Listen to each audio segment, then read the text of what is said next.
मी गेलो होतो बाहेर. अरे बाहेर म्हणजे काय माझ्या जीवावर दुकान टाकून तू मी काय करू, माझं मित्राचं काम होतं म्हणून मी गेलो होतो.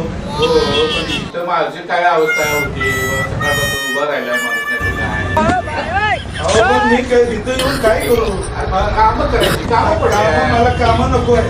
माझं तुम्ही काय बघायला मी काय करू, बघायचं बघायचं म्हणजे त्याचं काय बघायचं. तुम्हाला हे सांगायला लागतं होय. अरे सांगायला लागतं म्हणजे काय तुझं म्हणणं तरी काय आहे. माझं लग्न करा की. लग्न लग्न तरी काय होता राहतंय का सगळ्यांचीच होते काय मग काय म्हातारा झाल्यावर बघणार होय. अरे माझं आता पांढरं व्हायला लागलं बघा. तुम्ही नुसतं बसताय काम दुकान करत, माझं लग्न कोणी करायचं. पैसा कमवल्याशिवाय काय होतंय का बाबा. मग आता तुम्ही आयुष्यभर काय केलं आमच्यासाठी, काय नाही केलं. आता हे करतोय तू कुणासाठी. आमच्यासाठी पण माझं लग्न करा ना. लग्न पण होऊन जाईल ना. मला आता लग्नच करायचंय. झालं या वर्षी माझं लग्न करा. मी जातो कुठं बी. बरं बरं